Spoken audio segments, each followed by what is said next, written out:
Vous faites bien de suivre les programmes de la télévision Africa 7. Bienvenue dans ce 6e numéro de votre émission Le Plaidoyer. Nous recevons aujourd'hui Abdoulaye Diop, directeur général du COSEC, le Conseil sénégalais des chargeurs. Il est aussi maire de la ville de Sédhiou depuis les dernières élections locales. Alors ensemble, nous parlerons de la visite du chef de l'État. Vous le savez, le président de la République se rend dans le sud du pays les 23, 24 et 25 de ce mois.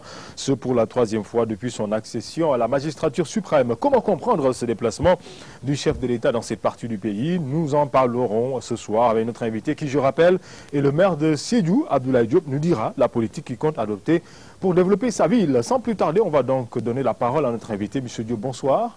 Bonsoir. Merci d'avoir accepté cette invitation. C'est moi. Alors, Monsieur Diop, pour permettre donc à nos téléspectateurs de mieux faire votre connaissance, je vous invite juste à suivre ce portrait dressé par la rédaction de la télévision Africa 7. Ensuite, nous revenons sur ce plateau.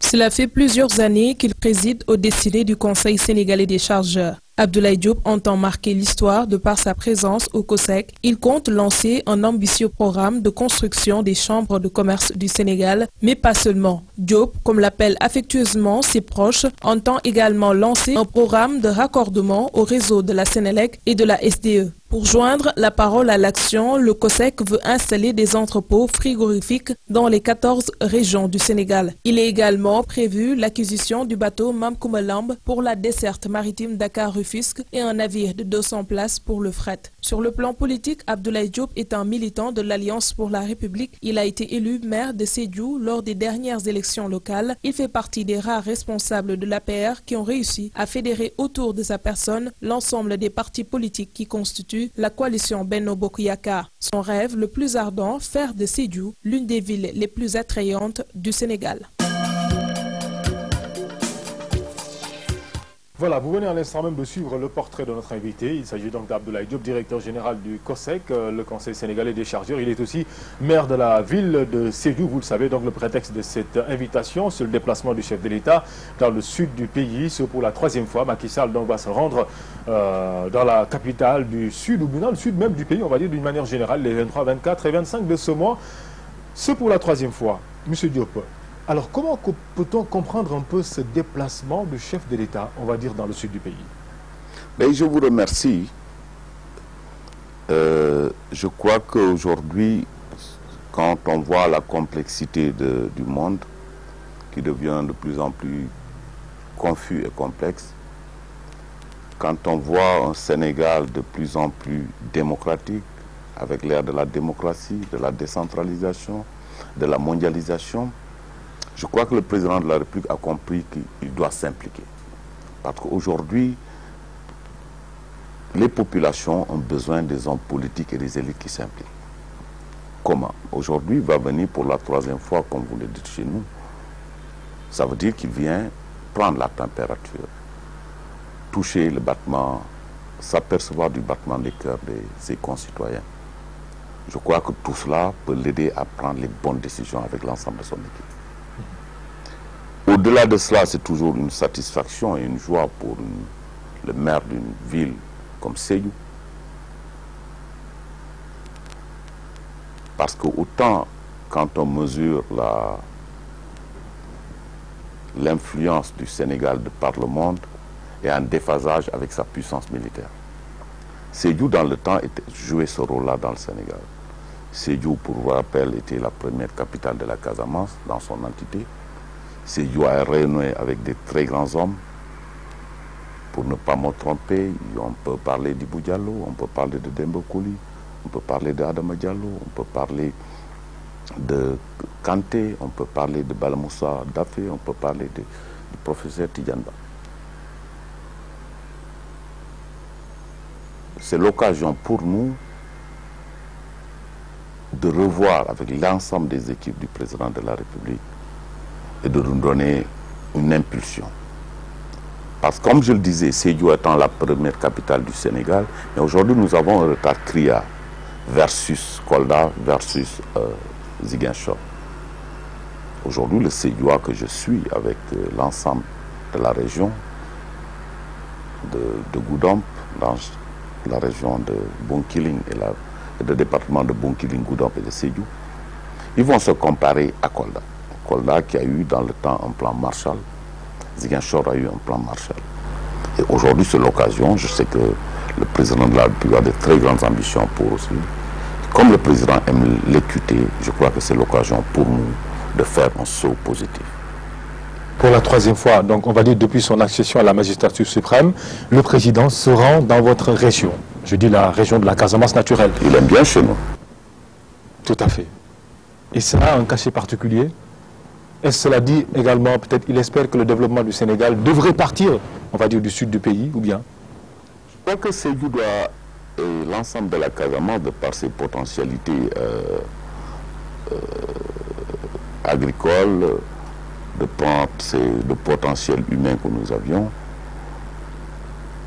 a une particularité. Je crois que c'est la région la plus pluvieuse du Sénégal, donc en termes de pluviométrie, en termes de disponibilité de terres arables. Déjà, je crois que l'élan est donné avec le PRODAC et tous les projets déjà que le président de la République a bien voulu avec son gouvernement mettre sur place. Et que Sédhiou peut vraiment jouer un rôle dans l'autosuffisance alimentaire que tant fait par le président de la République. Vous l'avez dit en introduction également, Sédhiou, on va dire par le passé, était également vraiment peut-être la locomotive, si vous voulez même, on va dire, de la région sud. Maintenant, Sédhiou fait partie ou bien est presque, si je ne me trompe, la dernière région, on va dire, de toutes les régions, on va même dans cette localité même. Bon, pour mieux m'exprimer ainsi, Sédhiou est la dernière région dans la localité. Je veux dire Kolda, je veux dire Ziguinchor. Qu'est-ce qui s'est passé vraiment que Sédhiou se retrouve à ce stade alors que Sédhiou vraiment était la locomotive? Vous avez essayé de comprendre un peu? C'est difficile à comprendre. Hein? Bon, je crois que de mon point de vue, à chaque période dans la vie d'une cité, il faut qu'il y ait un véritable driver. Je crois que nous avons, si Kolda, qui était dans la paupérisation la plus complète par rapport à Sédhiou, ils ont eu à un moment de l'histoire un leader, un avocat et un président de la République disponible.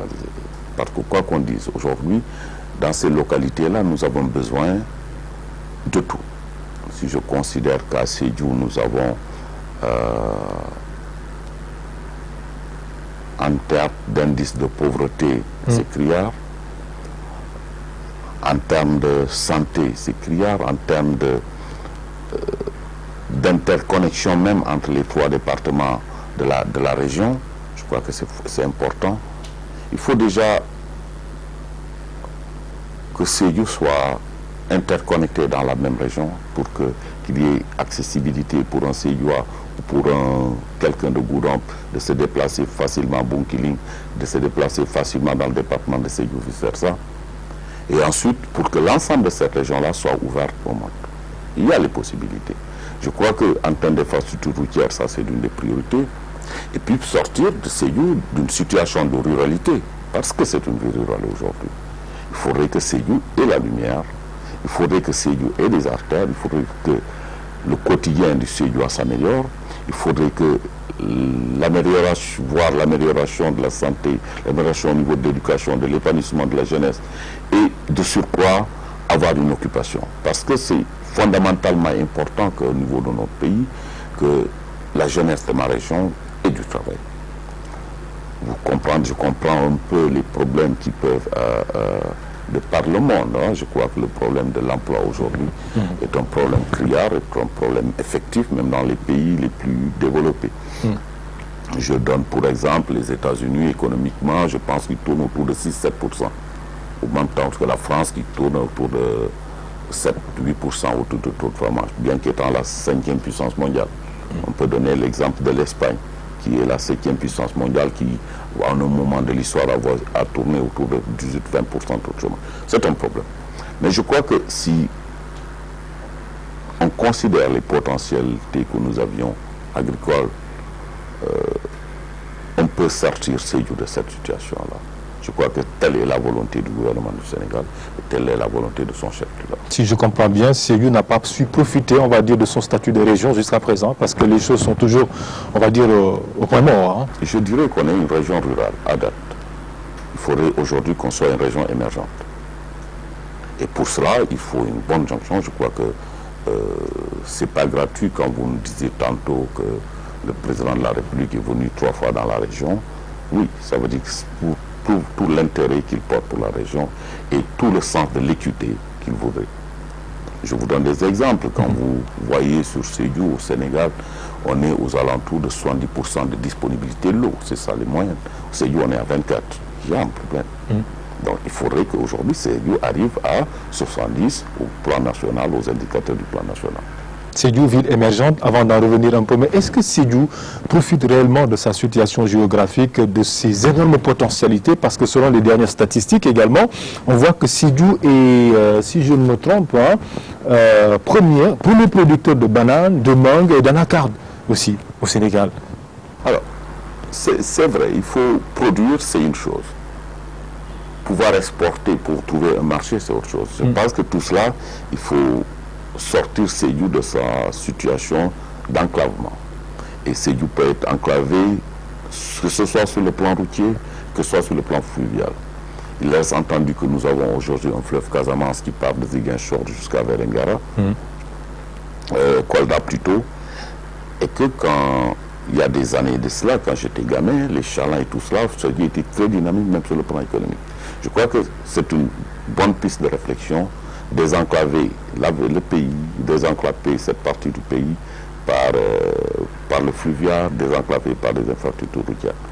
Étant entendu que les productions, comme vous dites tantôt, les productions de bananes existent, en ce moment, Sédhiou doit être ouvert au monde.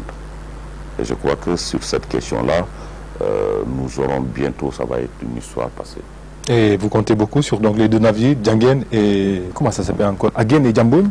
Tout à fait. Je n'ai pas écorché le mot. Hein. Agen et Djamboun, oui. Djamboun, c'est ça. Voilà. Quand je disais tantôt, c'est l'une de nos missions du Conseil sénégalais des chargeurs, c'est développer le transport maritime, amélioration du transport maritime tous les jours. Je crois que pour l'histoire, nous nous investissons toujours dans cela pour rester en ligne avec nos objectifs et nos orientations de l'entreprise. Vous savez, le Conseil sénégalais des chargeurs, dans sa mission, participe énormément pour l'interconnectivité des régions du Sénégal. Pour l'histoire, aujourd'hui, l'amélioration des conditions du transport maritime est l'un des cœurs de cible.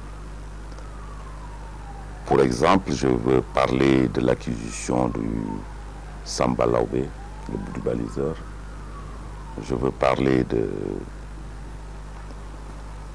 l'appui que le COSEC apporte pour la construction des différentes chambres de commerce au niveau du Sénégal dans les régions les plus démunies. Je crois que cette année, nous avons un programme 5 constructions de chambres. Nous allons assister l'État du Sénégal pour le dragage du fleuve de la Casamance. Nous avons aussi appuyé l'État du Sénégal pour l'acquisition du bateau Kumbalamb qui va faire la desserte Bargny-Dakar et un peu plus tard Hambourg. Nous allons participer à la construction des ports de Ziguinchor, des ports de Saint-Louis. Je crois que globalement, ça rentre dans le cadre de notre activité. Voilà, donc tout à fait. Juste peut-être savoir un peu également un point, comme vous le dites également, ce serait pas mal également de savoir un peu, quand vous dites aussi que ces navires qui sont Agen et Djambogne, donc le chef de l'État se rend dans cette partie du pays, non seulement donc pour l'acquisition de ces nouveaux navires, mais ce serait bien pour que vous puissiez nous dire un peu qu'est-ce que Sédhiou attend aussi de la visite du chef de l'État. Très bien, l'attente de Sédhiou à l'ensemble de la région de Sédhiou est très forte. Je crois que ce qu'il faut saluer, ce que je disais quand vous parlez de ces 3 visites en Casamance.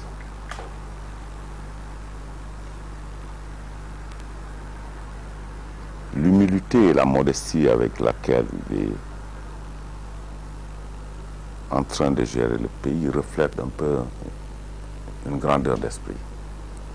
la fréquence à laquelle le président de la République vient chez nous pour prendre la température. Il a toutes les informations nécessaires aujourd'hui. Je pense qu'il vient pour nous sortir de cette situation. Et aujourd'hui, il est compris par tous les Sédiois de la région dans leur attente. Il n'y a qu'un plan spécial qui sera présenté par le président Macky Sall qui fera que Sédhiou fera un saut positif. On peut avoir une petite idée du plan spécial également que le chef de l'État présentera aux Sédiois? Il y a... Je pense que je voudrais lui laisser la primaire au président de la République de le présenter. Oui, je pense qu'il nous reste juste une semaine pour que le président de la République présente son amour et son attachement au Sédhiou. Vous avez un rêve pour Sédhiou. Quel est votre rêve le plus fou quand même pour cette localité? Vous êtes le maire, après on va y revenir un peu concernant votre magistère. Comment vous comptez également dérouler votre feuille de route?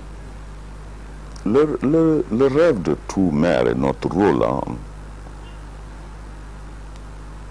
le maire c'est le quotidien d'abord. Le quotidien, je veux savoir comment est-ce que les Sédiois se réveillent, comment ils passent leur journée, ceux qui ont été malades dans la journée, est-ce qu'ils ont pu se soigner, est-ce que les enfants ont été à l'école, est-ce que leur revenu tous les jours s'améliore. Ça, c'est le quotidien. Après, il faut avoir un plan clair, il faut avoir un plan directeur pour la ville. Il faut restructurer cette ville-là, qui est une ville assez vieille. Aujourd'hui, il faut la restructurer, il faut élargir les routes, il faut faire les voies de dégagement, il faut apporter la lumière, l'accessibilité de la lumière. Vous avez une idée un peu du coût global de tout ce que cela devrait coûter? Ça coûte beaucoup d'argent. Ça coûte beaucoup d'argent, tout cela. Mais pour un pays, c'est pas cher. Pour une commune, pour une petite commune comme Sédhiou, je crois qu'il est important de redéfinir encore nos priorités. Nos priorités, ça tout le monde le sait, c'est que les Sédiois puissent aller à l'école, les Sédiois puissent trouver du travail dans leur environnement, les Sédiois puissent améliorer leur santé au quotidien, les Sédiois puissent avoir un avenir meilleur, pour que Sédhiou sorte de sa ruralité, pour que à Sédhiou qu'il fasse bon vivre, pour qu'on puisse se soigner à Sédhiou, pour qu'on puisse trouver du travail à Sédhiou, pour que la jeunesse s'épanouisse, pour que les gens du troisième âge qui ont des problèmes de santé puissent récupérer, pour que les jeunes filles soient mieux protégées. Je crois que c'est ça le rêve de tous mes compatriotes. Avez-vous les moyens de mener à bien cette politique, votre politique, comme vous le dites également? Aujourd'hui, en interne, non. En interne, il faut dire les choses clairement. C'est que une petite commune comme Sédhiou n'a pas les budgets nécessaires pour être en phase. Mais il est clair qu'aujourd'hui, on va s'ouvrir au monde, parce qu'aujourd'hui, on est dans un monde très ouvert. Le maire que je suis a la responsabilité d'aller chercher les moyens de sa politique. Et ça, on y est là-dessus. Avec un chef de l'État qui est à notre écoute et qui comprend réellement nos problèmes, je pense que déjà on peut très vite constater un bond très positif pour Sédhiou. Vous êtes à la tête donc de cette localité, on va dire depuis les dernières élections. Qu'avez-vous fait depuis lors et qu'est-ce que vous comptez faire aussi dans le Très futur? bien.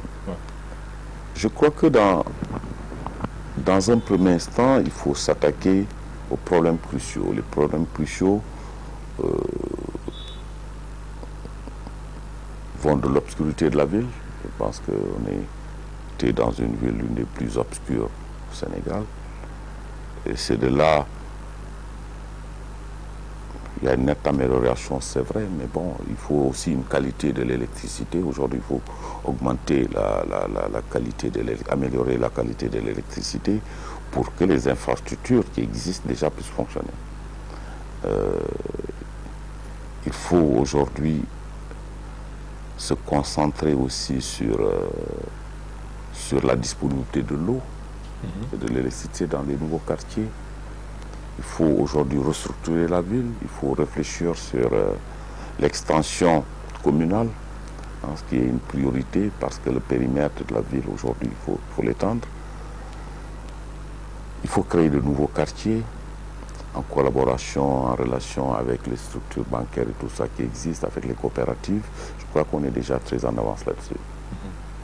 Alors, vous êtes également aussi, qu'on puisse dire, directeur général du COSEC, on y reviendra un peu plus tard, mais vous êtes aussi en politique, car vous militez à l'APR aussi. Est-ce que vous partagez le point de vue de ceux qui disent que le chef de l'État cherche juste à recoller les morceaux, raison pour laquelle il se rend pour la 3e fois dans votre localité, c'est-à-dire dans le département, dans le sud du pays? Vous savez,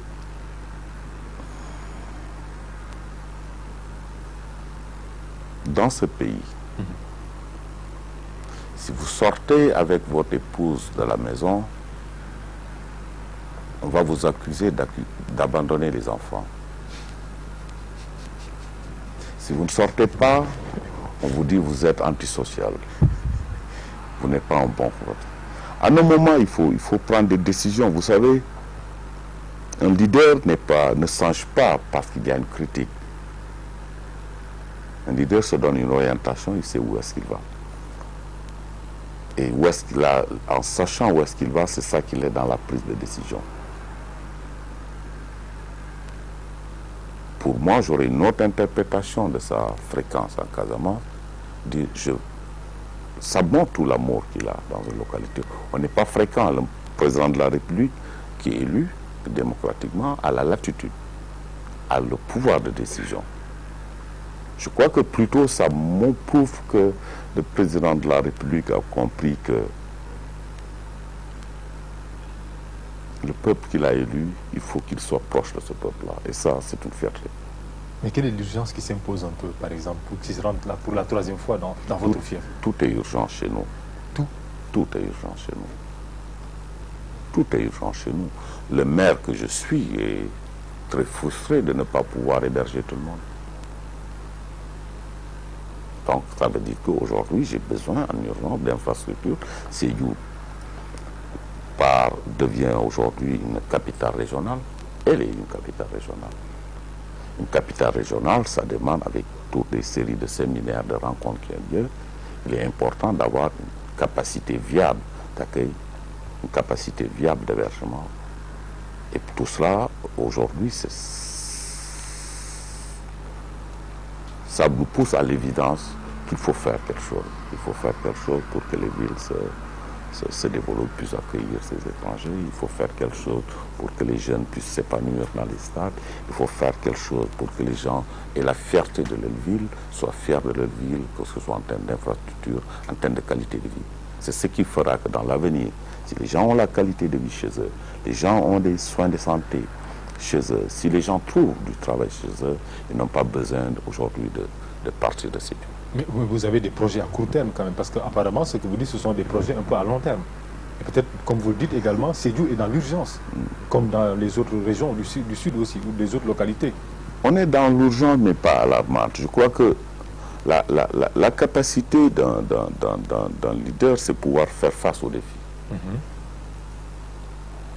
De manière froide. Je donne un exemple. Si je pars du constat que quand j'étais gamin, Sédhiou, on appelait Sédhiou aux grosses carpes. Le même constat me pousse à observer que 20 ans après, Sédhiou vit de palégique, c'est-à-dire qu'aujourd'hui, la quasi-totalité des poissons qu'on consomme entre Sédhiou, Djanamalari, jusqu'à Kolda, dans cette axe Marsassoum, c'est des palégiques qu'on prend. Quand j'étais petit, je n'ai jamais connu les palégiques appelés yaboy. La première fois peut-être que j'ai vu les palégiques, j'étais au lycée Vent ici à l'époque, à l'internat. 20 ans après, il n'y a pas de poisson, le fleuve existe. Aujourd'hui, nous connaissons les pays qui sont des interlandes, qui n'ont pas de fleuve. Et où, quand vous allez à Ouaga, quand vous allez à Niamey, quand vous allez dans tous ces interlandes, vous allez manger dans les maquis du poisson frais. Je crois qu'au-delà de l'agriculture, la chance que nous avons avec l'existence de ce fleuve, c'est de lancer un grand projet aquacole. Sédhiou peut devenir une zone d'exportation de poissons. Aujourd'hui, les techniques sont maîtrisées, le potentiel existe. Il faut juste faire de l'aquaculture quelque chose d'accessible pour tout le monde, que chaque famille puisse faire de l'agriculture ou organiser les gens en train d'aquaculture. Je crois que ça peut sauver et régler les problèmes de protéines de la ville. D'accord, d'accord. Donc on va laisser un peu quand même Sédhiou. Je rappelle juste aux téléspectateurs que vous êtes le maire de Sédhiou aussi. Oui. Vous êtes aussi le directeur général du COSEC. Mais ce serait bien aussi que vous nous parliez un peu quand même du COSEC, le Conseil sénégalais des chargeurs. Comment se porte un peu cette institution? Bon, très bien. Très bien. On fait notre petit bout de chemin sans beaucoup de bruit. Vous savez, il faut éviter le bruit. Il faut savoir où est-ce qu'on va. Je vois que c'est l'occasion de féliciter l'ensemble de mon encadrement, l'ensemble des employés de la structure que je dirige. Je crois qu'il fallait, dans un premier instant, constituer une équipe. Constituer une équipe, c'est avoir un même esprit d'entreprise, dire où est-ce qu'on va. Dire si nous avons tous intérêt à avoir le même idéal. Je crois que ça a pris du temps, mais on comprend tous aujourd'hui où est-ce qu'on va. Ensuite, nous concentrer sur notre cœur de métier. Il ne faut pas trop se disperser et travailler avec humilité. Travailler avec humilité. C'est vrai que vous avez trouvé la maison dans une situation critique? Ça arrive dans la vie d'une entreprise. Mais cette époque est derrière nous. Comment avez-vous fait comme pour pallier vraiment à ce gap? Non, je crois que l'un des moments les plus difficiles que nous avons vécu aussi, quoique noble, hein, c'est quand 1% de nos ressources au plan TACAL, qui est très bien, il faut le dire, parce que ça sert l'ensemble de nos concitoyens. Mais juste c'était des questions d'équilibre, parce que quand du jour au lendemain vous perdez 85% de vos ressources,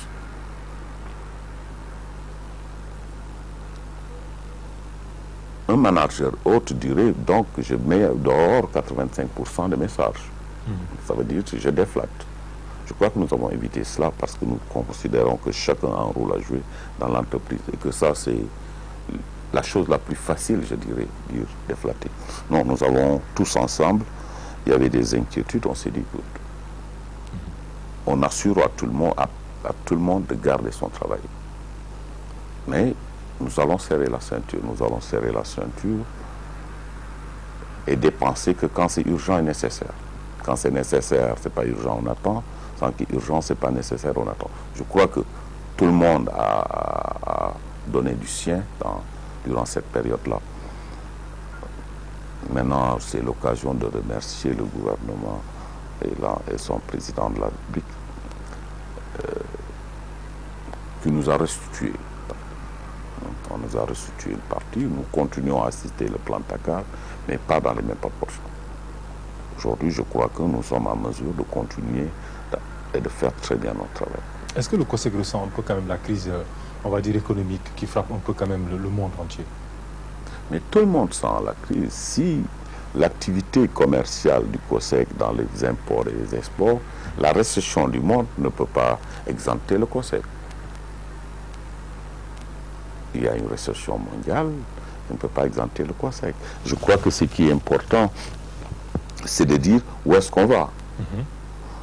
Qu'on ne peut pas dire qu'on va avoir tout le temps des comportements de riches. Mais il faut avoir des comportements d'hommes raisonnés. Je l'ai dit également aussi tantôt en introduction, vous avez aussi parlé de ça, aussi concernant un peu votre localité de ville émergente aussi. Aujourd'hui, on en parle de plus en plus aussi au Sénégal, avec le plan Sénégal émergent. Vous avez une petite philosophie par rapport à cela? On en parle de plus en plus. Moi, j'aime de l'audace dans la gestion des choses. On peut être audacieux mais prudent. Je crois que l'audace et la prudence nous aident à prendre des bonnes décisions. Vous savez que les choses les plus importantes qui sont passées dans le monde, il y a eu à une époque des gens qui ont décidé, qui ont pris des décisions fortes. Si je veux dire, Deng Xiaoping a décidé en un moment d'ouvrir la Chine au monde. Nasser, je dirais, à nos moments, a nationalisé le canal de Suez. De Clercq a décidé de parler avec l'ANC et de libérer Mandela. Ça, c'est des décisions importantes. Je crois qu'aujourd'hui, décider de faire du Sénégal un Sénégal émergent, c'est une bonne décision. Donc selon vous, vraiment, le gouvernement est assez réaliste quand il dit, bon, il vaut juste un taux de croissance de 7% d'ici 2017. C'est assez réaliste. Parce que beaucoup pensent que, bon, le gouvernement manque d'ambition. C'est-à-dire? Peut-être qu'à l'image des autres pays qui ont dépassé depuis longtemps un taux de croissance de 7%. Vous savez, aujourd'hui, c'est une performance de ce qu'on voit les récessions mondiales. Regardez les pays les plus développés. Aujourd'hui, je crois que les taux de croissance les plus élevés qu'on voit, les plus performants, c'est en Afrique. C'est en Afrique qu'on voit les taux à deux chiffres, c'est en Afrique. Pourquoi? Parce que l'Afrique aujourd'hui a un potentiel fort à atteindre. Que ce soit sur le plan agricole, où on sait que 60% des terres arables que tu vas voir en Afrique, quand on sait que un phénomène qui est important, quand on voit la tranche d'âge active de l'Afrique, plutôt du Sénégal entre les 18, 35, 45 ans et tout cela c'est une richesse qu'il ne faut pas ignorer. On a une population jeune, dynamique, je crois que de plus en plus les Sénégalais se mettent au travail, les Sénégalais aiment le pays, je crois que c'est raisonnable. Sédhiou jouera sa partition dans le plan Sénégal émergent? Je vous disais tantôt que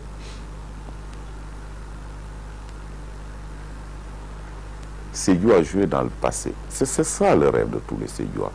C'est de revenir à Sédhiou sa fierté. Sa fierté, c'est que Sédhiou doit jouer et doit continuer à jouer réellement un rôle important dans l'économie du Sénégal, dans les productions du Sénégal, dans l'émergence du Sénégal. Il faut juste voir les potentialités qui existent au niveau de Sédhiou, ramener chaque région, coller chaque région à son niveau, à son potentiel existant, et ça peut redémarrer. Je vous dis, si on gère bien l'agriculture, comme ça se fait avec le PRODAC et toutes ces structures-là, si on essaie d'installer, on est grand producteur d'anacarde, je crois qu'on fait dans les 600 000 tonnes, 700 000 tonnes d'anacarde dans la zone, il faut transformer, il faut que de plus en plus l'exportation des produits ordinaires à l'état brut, je crois qu'il faut apporter il faut faire des valeurs ajoutées pour que ça donne du travail. 600 000 tonnes, il y a de quoi installer des machines pour les dérivés des produits. Les bananes, c'est la même chose, les oranges, c'est la même chose, les fruits, c'est la même chose. Je crois que c'est juste, il faut apporter une valeur ajoutée à la simple récolte. Je crois que ça serait une très bonne chose. Et Dieu sait que ce travail ne sera pas facile. Oui, mais c'est faisable. Aujourd'hui, on sait que avec la démocratisation de l'industrie, avec l'installation des mini-industries, il est tout à fait possible de trouver cela. Mais maintenant, les privés doivent s'y mêler parce que l'activité, elle est globale, en fait. Je veux dire, il y a l'État qui donne les garanties et les orientations, à chacun son rôle aussi. Les opérateurs doivent jouer pleinement le rôle. Je suis très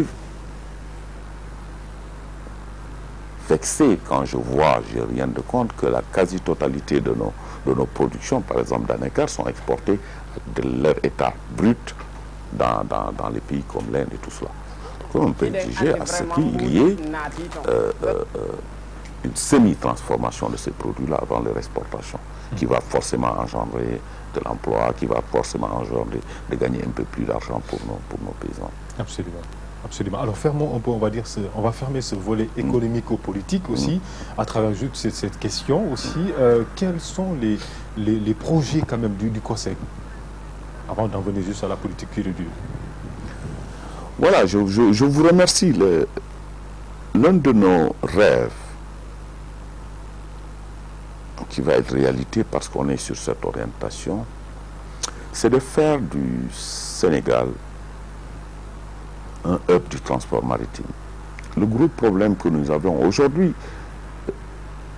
les plus grands échanges, ce n'est pas forcément entre l'Occident et le Sénégal. C'est profiter de l'UEMOA et de la CEDEAO qui sont aujourd'hui des réalités. Mais pour ça, le gros problème qu'il y a, c'est le transport. Je vous donne un exemple.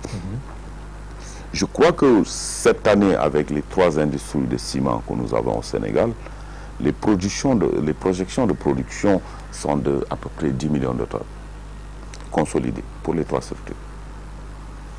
Les besoins du Sénégal, c'est 2 millions de tonnes. Il faut forcément transporter les 8 millions de tonnes. Donc il faut accompagner l'industrie. Si on accompagne l'industrie, qu'est-ce qui se passe pour exporter ce ciment aux îles du Cap-Vert, à Freetown, à Sierra Leone, exporter sur la Gambie, voire même les pays riverains? Il faudrait que nous accompagnions l'industrie et l'économie du Sénégal. En retour, c'est la même chose. Je crois que quand vous allez au Congo, à Brazza ou à Kinshasa, le poisson fumé sénégalais est très prisé. Il n'y a pas d'axe de transport entre les pays. Et ça pose un problème. Et qu'aujourd'hui, le moyen de transport, le moins coûteux, c'est le transport maritime. Je crois qu'aujourd'hui, le Sénégal peut être l'embryon du transport maritime pour faire l'interconnexion entre les différents pays. Si demain, il y a l'industrie pour l'électricité, on veut faire des centrales à charbon, il faut aller chercher les charbons à Cape Town. Il faut avoir un axe. Parce que je crois que de ce point de vue, nous pouvons rattraper un gap énorme. Vous savez que un bateau ou bien un conteneur de l'Afrique du Sud pour arriver ici va faire à peu près 45 jours, même 90 jours de transport. Il va remonter jusqu'à Abidjan. Parfois, il n'y a pas d'interconnexion, ça va monter jusqu'en Occident pour revenir. Donc, il faudrait que par un moment, je suis persuadé que l'un des Sénégal peut jouer le moteur, peut jouer ce rôle-là d'être l'embryon, si tu veux, la locomotive du transport maritime. Mais est-ce que les conditions sont réunies, nécessaires, on va dire, même pour jouer ce rôle? Est-ce que le Sénégal profite de sa situation géographique, comme vous venez de le dire à l'instant? Oui, on a 700 km de côte. On n'en profite pas assez. Je crois qu'il y a vraiment, voilà un axe de développement. Voilà un axe de développement, que ce soit dans le transport fluvial, que ce soit dans le transport régional. Nous avons besoin réellement de jouer ce rôle-là, que les bateaux sénégalais puissent connecter Abidjan à Dakar, d'Abidjan à Accra, Accra à Freetown, Freetown à Conakry, et jouer ce rôle-là même avec les îles du Cap-Vert qui sont à côté de nous. Nous pensons que nous avons un potentiel, ça va éclairer notre industrie et rendre plus fiable et rendre plus accessible, profiter aujourd'hui, ce qui est une réalité de l'UEMOA, de la CEDEAO, qui sont de véritables marchés. On ne peut pas raisonner en termes de marché de Sénégal aujourd'hui. Il faut raisonner plus large. L'UEMOA, aujourd'hui, le TEC existe, le tarif commun existe au niveau UEMOA, CEDEAO. Donc aujourd'hui, on doit pouvoir en profiter. C'est vrai qu'on commence à être distancé par le port d'Abidjan? Alors, je vais relativiser. Je vais relativiser parce que l'avantage que nous avions, c'est que si un bateau fait 5 jours entre l'Europe et ici, il va faire 7 jours pour arriver à Abidjan. 7 ou 8 jours pour arriver à Abidjan. Ça veut dire quoi?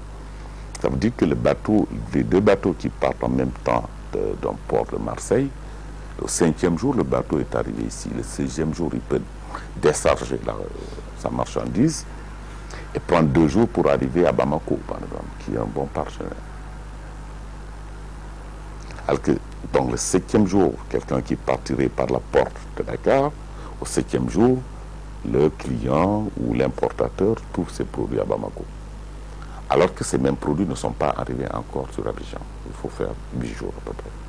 Donc, en termes de gain de temps et d'économie, je crois qu'il est plus important, nous avons une position vraiment bien. Alors, est-ce qu'on peut avoir une idée quand même un peu, peut-être pas précise, mais une idée quand même du coût des exportations et des importations, comme que le COSEC s'occupe vraiment, on va dire, de ce secteur?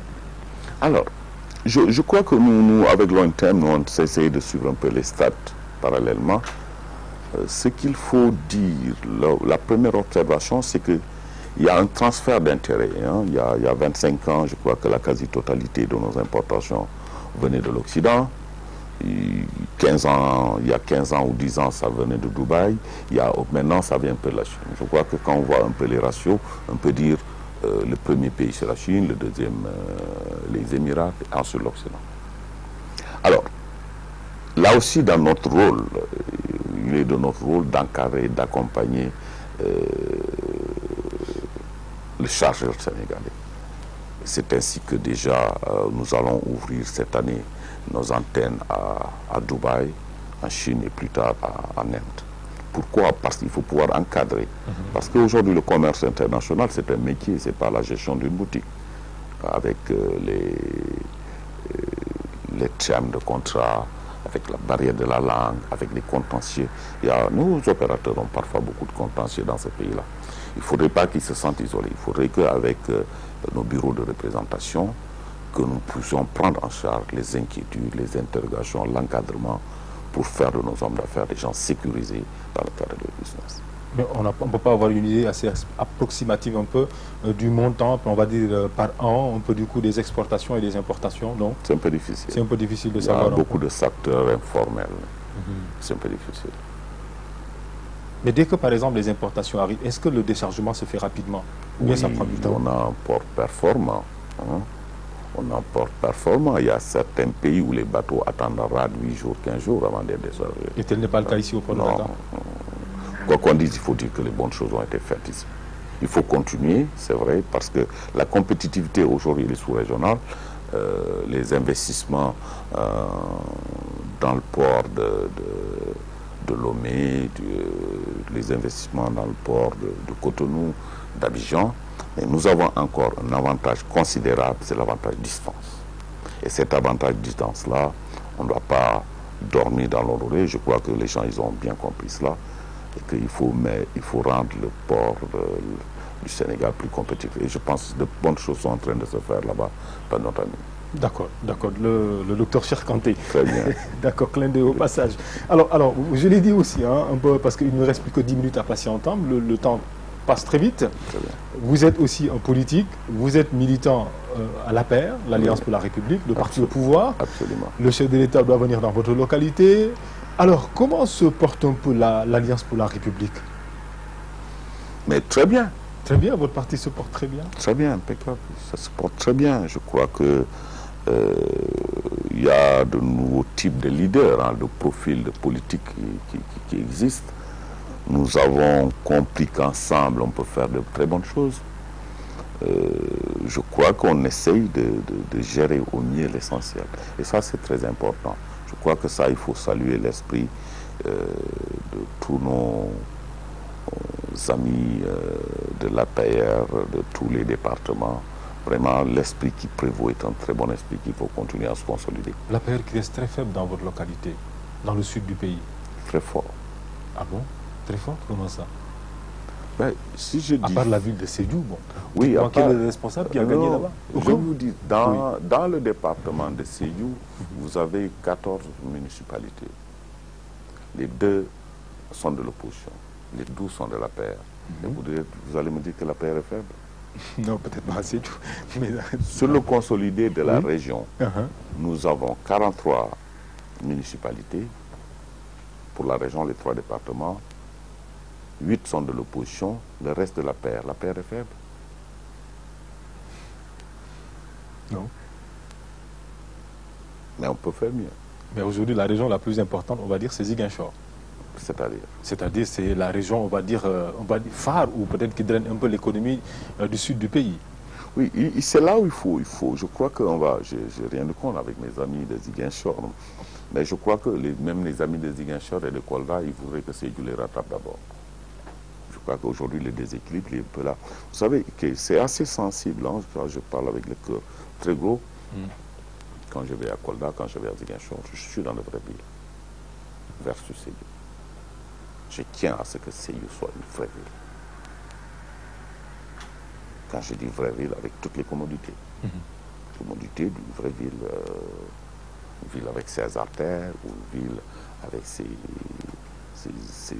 sa jeunesse qui s'épanouit, une ville où on trouve du travail, où les quotidiens des Sédhiouas sont améliorés, une ville où on peut se faire soigner, une ville où on donne un avenir aux gens de la ville. Absolument, absolument. Donc pour ne pas trop rester, on va dire, dans cette localité aussi, que vous inspire un peu ce bras de fer entre l'État et le pouvoir, concernant surtout l'affaire Karim Wade?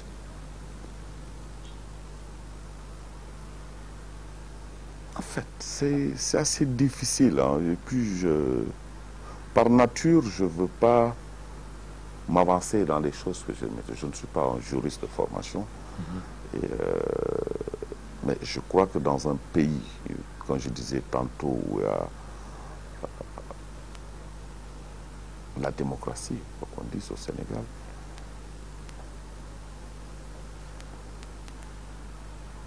je pense que chacun doit jouer son rôle. Chacun a un rôle à jouer, chacun doit se jouer. Je crois que c'est le rôle de la justice et qu'ils sont plus habilités à répondre à cette question pour moi. Mais ne pensez-vous pas qu'il est temps aussi que vous, pouvoir et opposition, que vous vous asseyez autour d'une table pour discuter, créer vraiment les conditions du dialogue? N'est-il pas temps que vous vous mettiez autour d'une table pour discuter? Parfois, c'est le charme de la politique et de la démocratie. Mais ce qui est important, c'est que quand l'intérêt du pays arrive, les Sénégalais savent se mettre ensemble. Je crois que la divergence, elle n'est que d'une divergence de positions différentes, de perception des choses. Et c'est ça le charme aussi de la démocratie. Mais tout doit se faire dans le respect et la tolérance. N'êtes-vous pas inquiet quand Abdoulaye dit qu'il va brûler ce pays si jamais on enferme Karim Wade? Il aime trop ce pays, je crois, pour le brûler. Donc selon vous, il fait un peu peur, quoi. Mais c'est pas ce qu'il croit. Ouais, il ne croit pas. Je pense qu'il aime ce pays. Quand on aime ce pays, on ne veut pas le brûler. Et les Sénégalais aussi aiment leur pays. Quel avenir pour le Parti démocrate, enfin la PR, je veux dire, et ses alliés? Vous-même, en allant aux élections locales, on a vu que vous avez réussi quand même à fédérer plusieurs formations politiques autour de votre personne et que donc vous étiez même le candidat de Benno Bokk Yakaar, c'était bien ça, si je ne me trompe. Aujourd'hui, comment ça se porte un peu à l'échelle nationale un peu? Je crois que comme tout parti au pouvoir, les gens se mettent en... Le plus grand compétiteur de la PR, c'est les gens de la PR eux-mêmes. Mais il était bon en un moment, comme chacun se disait, les gens avaient besoin de se mesurer. Et je crois qu'aujourd'hui, les règles de jeu de la démocratie ont fait que chacun fait ce qu'il sait faire. Mais au-delà de cela, je crois qu'il faut continuer en toute humilité à parler avec tout le monde. Je suis partisan plutôt d'un bon compromis entre les gens. C'est comme ça que je gère les choses. Il arrive des fois que je ne sois pas en ligne avec mon épouse en termes de divergence ou avec mes gamins dans les discussions. Mais on est tolérant. C'est ça aussi le charme des choses. Je crois que le plus important aujourd'hui, c'est que nous avons un président qui est un homme de compromis et de consensus, qui n'est pas en vente en guerre. Je crois qu'il nous donne de bons exemples, même d'humilité. Donc pensez-vous qu'il ira jusqu'au bout également de son idée, disant qu'il va réduire son mandat à 5 ans? S'il le dit, je pense qu'il va le faire. S'il le dit. Et vous voterez quand même pour que, quand il y aura un référendum, à ce qu'on réduise vraiment le mandat du chef de l'État. Certains de vos alliés ou bien certains membres de l'APR ne sont pas d'accord parce qu'ils disent, bon, il a été élu pour 7 ans, donc il devrait rester 7 ans au pouvoir. C'est ça la divergence d'idées. C'est ça aussi que je vous disais tout de suite, c'est ça l'intérêt aussi de la démocratie. Ça veut dire que nous sommes dans un espace où les gens donnent leur point de vue par rapport à une question. Voilà, donc Abdoulaye Diop, ça a été un plaisir de vous recevoir sur ce plateau donc, de votre émission, le Plaidoyer. Merci pour tout. Je rappelle juste aux téléspectateurs que vous êtes le directeur général du COSEC, mais vous êtes aussi le maire de Sédhiou. Et le prétexte donc de cette émission, c'était donc le déplacement du chef de l'État dans le sud du pays les 23, 24 et 25 février prochains. Quel est le mot de la fin?